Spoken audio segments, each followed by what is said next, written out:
but someone that was there every single day breaking things down and getting a chance to bring us the stories from the defending Super Bowl champions. She is a tremendous writer for the Philadelphia Inquirer, covers the team day in and day out. Olivia Reiner joins us on the Comcast Business Hotline. Olivia, how are you today? Hey, Ray, I've been playing Boyz II Men's End of the Road just on loop for hours today as we commemorate this final day of Eagles training camp. It is heartbreaking. But, yeah, the good news is on the other side of it is the regular season, so can't complain. Oh, I know. I'm personally just broken up over it. I don't know how I'll ever get past talking about the 53-man roster and actually get to real football. It's tough for all of us today to deal with this. Yeah, it's not easy. I've done like 3 different projections of the 53-man roster, and yeah, I'm ready. I'm ready for the real thing. I'm ready to just know what this team is going to look like come week 1, and get into the meat and potatoes of the season. Let's start with the overall, I guess, experience of the camp. You've seen, obviously, a number of training camps going back to the time to cover the Packers and here with the Inquirer. From the big, macro level of this training camp, what do you make of this group, the focus of this group, and just the energy they had and the way they attacked this portion of the offseason? Yeah, from the very beginning of training camp, it felt like this was very much we are 100% exclusively looking forward. We are not dwelling on what happened last year, the Super Bowl win. Nick Sirianni has been very adamant that the team is not using the word repeat. They are not defending anything.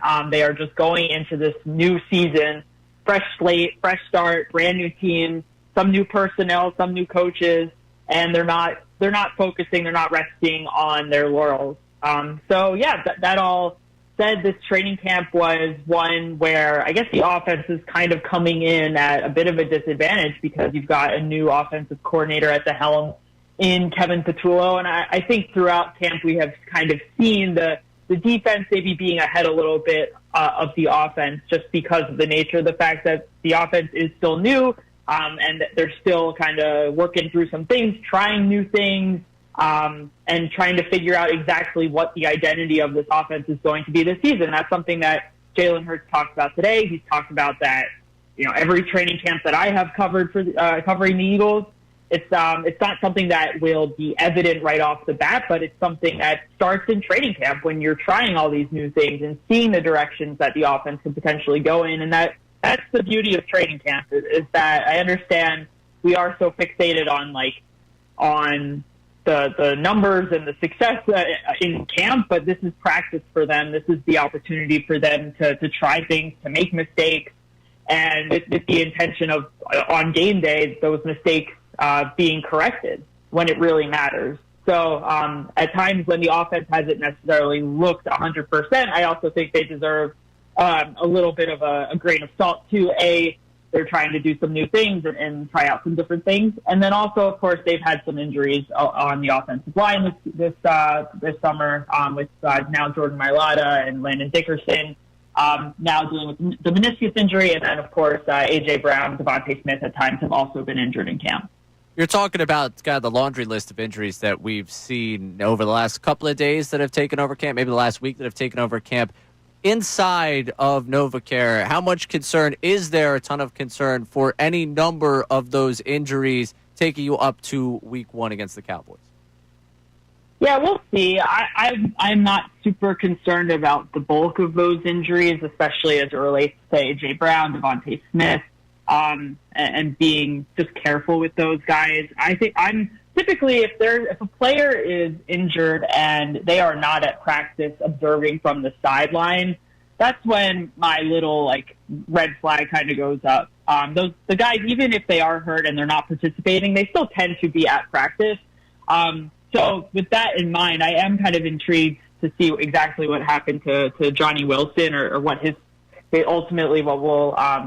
injury is, and then his timetable for return, just because the way that he got injured in practice yesterday, it seemed kind of rough. I didn't see exactly what happened from what I was told from other beat reporters who were watching and who were able to see the replay, specifically because there is a screen kind of on the sideline that's close enough for us to see. It is for the purposes of the players and for the team, but he got rolled up on a Saquon Barkley rushing play, and he was having a really hard time putting any sort of weight on his left foot.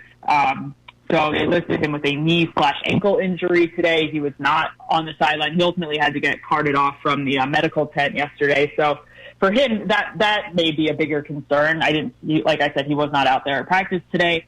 But for some of these other players, the A.J. Browns, the Devontae Smiths, even Drew Makuba, who dropped out of practice yesterday with a hamstring injury, he was there watching practice. So the fact that these guys are around, I think, is a good sign for their availability week one.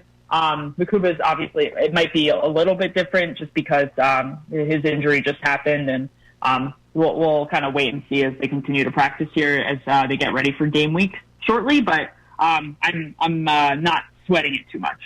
Now, continuing the conversation with injury, Landon Dickerson, obviously one that everybody's watching, and the offensive line depth. If there was one of the couple takeaways you had from that game on Saturday was just how badly they were getting beat off the line. I know in your most recent 53-man projection, Brett Toth actually doesn't end up on the roster. When you look at the depth on this offensive line, and specifically who could be there if Landon Dickerson is not there, how much concern exists with the depth? And also, who would you expect to be that left guard?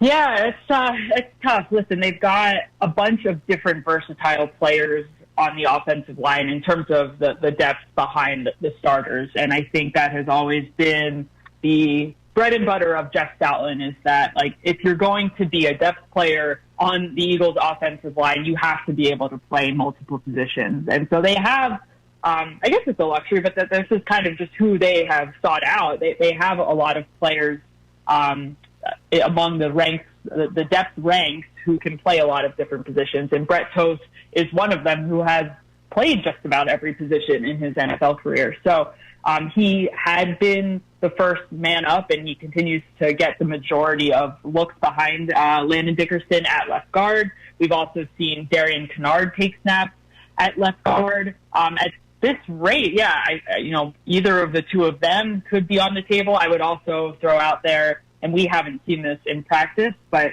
Matt Pryor has a lot of experience at right guard in particular. That's where he played the majority of his snaps last season with the Chicago Bears. Maybe there's a chance that they could try Matt Pryor at right guard and then maybe move someone like Tyler Steen over to left guard.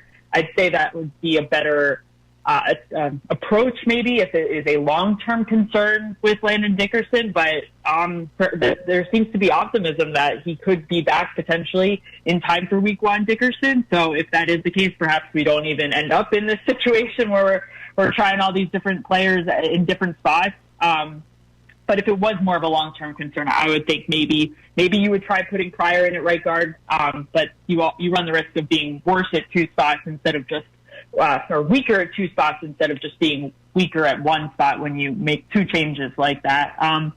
But no, I think the Eagles certainly have options. And the reason I cut Toth from my initial 53 wasn't because I don't think he's a good player and he's not capable of stepping up and filling in if need be. It was more so looking at other positions and thinking about where the Eagles might go heavy or where they might need to carry some extra players versus with Toth, he's a vested veteran. If they cut him, he A, doesn't have to clear waivers, and B, they have a chance of being able to have a conversation with him saying, hey, we want you to sign to the practice squad with the potential that you'll have XYZ role on the team. And that is what has happened with him in the past too. So that was the reason behind me cutting him. Not to say that he isn't capable of serving as the backup, but we'll see exactly if the Eagles need to resort to Toth or to Kincade or whoever it may be if Dickerson's not ready. We're talking to Olivia Reiner here on the Comcast Business Hotline of the Philadelphia Inquirer, covers the Eagles. You mentioned cycling through a number of different players. That's been probably the prevailing storyline of what they're doing at corner and the long conversations we've had about the second cornerback spot for the Eagles. If you had your best guess, week one, who is the second corner opposite of Quinyon Mitchell for this Eagles team? Week one, I am going with Adoree Jackson at this point. He has taken the vast majority of the first-team reps opposite Quinyon Mitchell in practice these last few days. Keely Ringo, he was out injured today. He wasn't playing. He is listed with a quad injury right now. I didn't see him get injured in practice yesterday. That's not to say he didn't get injured. Obviously, he was on the injury list, but that is something that is notable going forward. To me, that indicates he's probably not going to play on Friday against the Jets, which if you're Keely Ringo and you're in this competition for this second cornerback role, that's not good, especially as Vic Fangio said earlier this week, he expects these positional battles to continue into this final preseason game. But from my perspective, it's going to be hard for anyone at this point to unseat Adoree Jackson. I would expect that we're going to see a lot of Jacorian Bennett on Friday.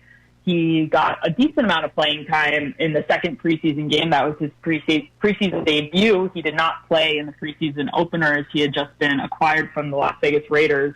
And he has certainly had his moments. He had his moment in the second preseason game. He had a big pass breakup. It was probably the most notable play of any cornerback that we saw in that game. But it has been Jackson getting the majority of the first team reps.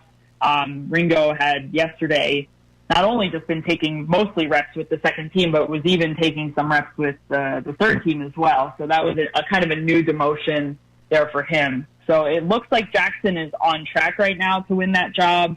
But I suppose Bennett is still technically, and so is Ringo for all intents and purposes. But right now it seems like Jackson has been the most consistent of the corners and has obviously had the benefit over someone like Jacorian Bennett of being in camp the whole time. Bennett's coming in at a little bit of a disadvantage, coming in midway through camp, late into camp. So he'll have a lot of ground to make up. But right now it looks like it's Jackson's job to lose. Yeesh, third team. That's a tough go of it there for Keely Ringo. Final one for you here, Olivia, and another big picture question for you. What do you think is the biggest thing you've learned about this group since the open of camp? Oh, man. That's a good question, and you're putting me a little bit on the spot. What have I learned? I don't know. I don't know if this is like a new thing or a new development necessarily, but it's not. But I still continue to be impressed with Jalen Hurts, not just from like a play standpoint, really, but just a maturity standpoint as well. I don't know. I think it's something that I kind of have come back to, especially I know we've, as the media, I'm not saying me and you specifically, but just kind of the NFL chatter at large. There's obviously always a lot of conversation about him and his abilities and what he can and can't do on the field, what he's asked of in this Eagles offense since he got here and became a starter, and kind of what that says about him compared to other quarterbacks around the league and his talents and everything. But he's still, like, regardless of what people say about him or what people think about him, he is still very much himself, and he is still very much he puts the team above himself. And I think that has been something that's evident just in our conversations with him. And he's the same guy all the time. And especially just like I said, it's very much a team first thing with him. And he just has this maturity about him that I think continues to be impressive. And I think that really stood out when he spent some time with Shedeur Sanders last week when the Cleveland Browns came. And just, his willingness to be that sort of veteran quarterback. He's kind of growing up in front of our eyes in a way right now. In that he's now 27 years old. He's won a Super Bowl, and now he is still, relative to other quarterbacks in the league, still a young player, but he's kind of developing more into this veteran quarterback in the league. And so I don't know. That's something that has kind of stuck with me, and it's not necessarily a new development with this team or something that is this specific really to this training camp, but I think that's just kind of sunk in more and more as we get further removed from the Super Bowl and the Eagles embark upon a new season, is that they've got a real level-headed person, quarterback at the helm, and I think there should be a lot of confidence in that. Yeah, it does seem like the personability for him has been there a little bit more. I think the personality has shined a little bit more while still being the guarded leader, I think, of this team. I think that's been something that stuck out to me as well. in training camp and listening to what he's had to say. Olivia, always great to catch up with you. I appreciate you, and we'll talk to you coming down the line. Awesome. Thanks, Ray. Have a good one. Olivia Reiner of the Philadelphia Inquirer talking about the Birds' final day of training camp. You could tell right there off the jump. I didn't even have to ask the question whether or not she was ready for real games to happen. Everybody's ready. Maybe not Andrew DeCecco. We'll check with him tomorrow. We got him on at 10 o'clock tomorrow. We'll check in with him on that tomorrow. I do want to remind you that you can experience the new look of Inquirer Sports, where fans can read, watch, and listen to their favorite reporters and columnists. Go to inquirer.com/sports to read both Olivia and all the tremendous writers that they have there at the Philadelphia Inquirer. Coming up, we'll wrap up the show, get ready to hand things off to Unfiltered, because Ricky Bo already walked in the studio. We're mid-segment. The level of respect here is non-existent. It's kind of unbelievable. He's Brendan Gunn. I'm Ray Dunne, taking you through Middays here, 97.5 The Fanatic. Hey, it's Ray Dunne from the Midday Show. Thank you so much for watching our content. If you want more videos, you can click right here. Or how about you subscribe right here so you stay in the know on all that's coming from 97.5 The Fanatic.